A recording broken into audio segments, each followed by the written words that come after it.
Olá, tudo bem? Estamos de volta aqui no nosso canal Filosofia com Fernando. Você me conhece, eu sou o professor Luiz Fernando Biasoli e é sempre uma alegria debater, trocar ideias com você. Hoje a gente vai trocar ideias sobre René Descartes. René Descartes, esse pensador que é considerado o pai da modernidade. Pai da modernidade é uma expressão que os livros de história da filosofia dizem, por ser o primeiro pensador, de certa forma, a dar uma visão totalmente nova, uma visão diferente de como se constroem os principais conceitos da filosofia. No paradigma antigo da filosofia, lá com Platão, Aristóteles, você tinha que as ideias, elas sempre vinham depois. O que significa que as ideias vinham depois? Primeiro você tinha o mundo, seja o mundo das ideias, lá do Platão, um transcendente, ou você tinha o mundo da impressão sensível, ali do Aristóteles. Contudo, em Descartes, você tem uma primazia do sujeito do conhecimento. Afinal, penso, logo existo. O que significa penso, logo existo? Significa o quê? Que a nossa existência ela é dada pelo conhecimento. O conhecimento é que condiciona o que virá a ser dado do mundo. Não é o mundo, a impressão sensível, as coisas que nos tocam, que entram pelos 5 sentidos, que condicionam aquilo que nós vamos conhecer do mundo. Mas é a nossa inteligência, em resumo, a nossa mente, o nosso intelecto, o nosso espírito, aqui espírito não no sentido religioso, né? No sentido bem técnico, filosófico, como sinônimo de mente, que vai determinar, condicionar o que será conhecido do mundo. Por isso você tem, dessa forma, uma primazia da epistemologia, uma epistemologia que, de certa forma, ela é uma ontologia, porque agora o ôntico, o ontológico, a realidade em si mesma não é dada pelo mundo exterior, mas o mundo, ele é aquilo que é conhecido, o que pode ser conhecido por nós.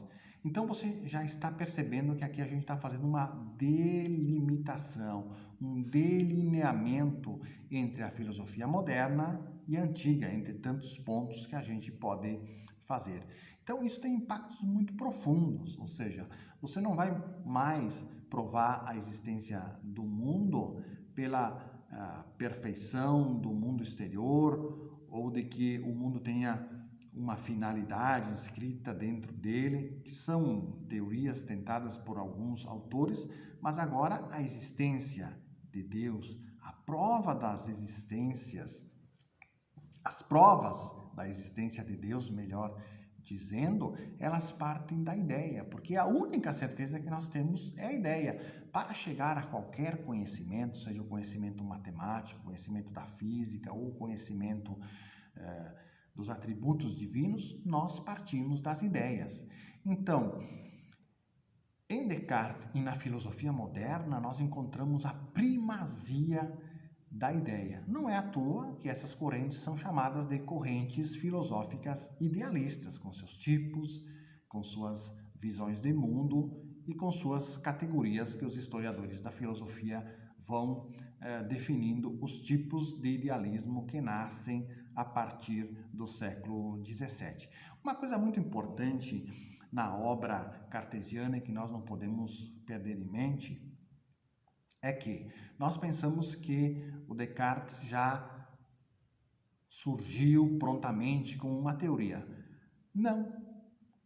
O cartesianismo também é fruto do discernimento, do amadurecimento, das experiências vividas pelo autor. E Descartes tem um livro que se chama Discurso do Método, um livro bem interessante e bem propedêutico para você que quer cada vez mais aprender filosofia. Livro onde ele coloca, de certa forma, as suas aventuras existenciais, as aventuras do seu pensamento para chegar a conhecer o que são as coisas, como o mundo é e como ele chegou a conhecer esse mundo. Então, o Discurso do Método foi escrito em 1637, é uma obra que podemos dizer seminal, a propedêutica introdutória ao pensamento mais maduro da metafísica cartesiana que está exposto na obra Meditações Metafísicas de 1641. É nas Meditações Metafísicas, um livro escrito em 6 partes, onde nós achamos vamos dizer assim, o núcleo duro, o coração, o mainstream do pensamento cartesiano.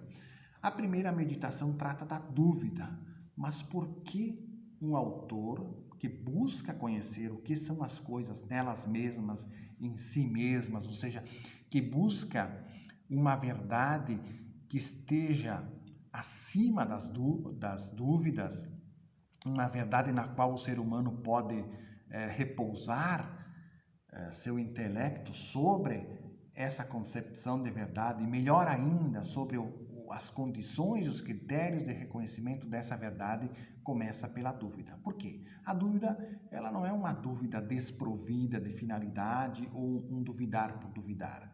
Descartes tem uma ideia clara de onde ele quer chegar.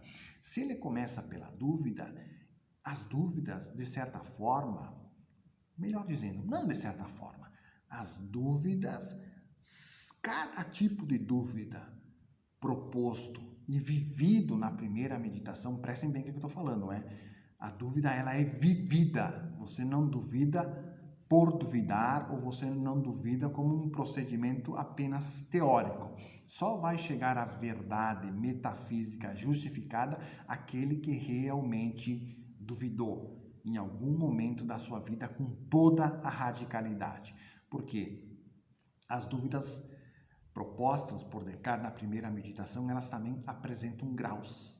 Em cada etapa do caminho dubitativo, você tem um objetivo, alguma coisa você quer colocar em dúvida. E essas coisas que estão sendo postas em dúvida, ou seja, a forma como se justifica o conhecimento que está sendo posto em dúvida, de certa forma, representa teorias e concepções filosóficas que eram aceitas como produtoras de verdades aceitas até o século XVII. Então, embutido dentro de cada dúvida, de cada etapa da dúvida, está uma clara crítica que quer solapar essas formas antigo-medievais de justificar o conhecimento. Não podemos deixar de dizer que a dúvida mais básica, a primeira dúvida, é a dúvida dos sentidos. Por quê?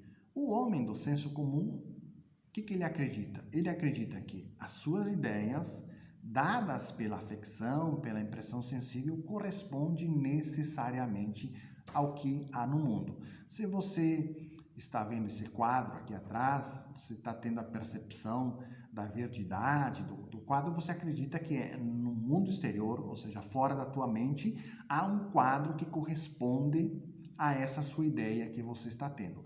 Mas Descartes, por meio da dúvida, quer colocar isso em xeque. E coloca isso em xeque, não apenas o quadro, mas ele coloca também o que é mais seguro para nós, que são as verdades matemáticas. Então, o ceticismo cartesiano, as dúvidas que Descartes gera na primeira meditação, elas têm um impacto metafísico muito forte, porque depois de você fazer terra arrasada de todas as crenças verdadeiras, supostamente justificadas da metafísica antigo-medieval, você vai chegar a uma metafísica na qual a clareza e distinção dadas como um critério da prova ou um critério do que vem a ser a evidência nos permite sabermos agora o que é conhecimento verdadeiro e justificado, ou seja, conhecimento dado em bases certas. Então, Descartes cumpre um dos grandes objetivos da sua filosofia, que tem impactos profundos. Então, eu agradeço a sua atenção até aqui. Se você puder dar um clique no sininho, curtir o nosso canal, isso ajuda para que mais pessoas assistam os nossos vídeos. Então, o nosso canal Filosofia com Fernando é sempre um bom momento para a gente discutir, aprender. Lembrando, esses vídeos não substituem a leitura. Ler é fundamental. Um forte abraço, professor Fernando.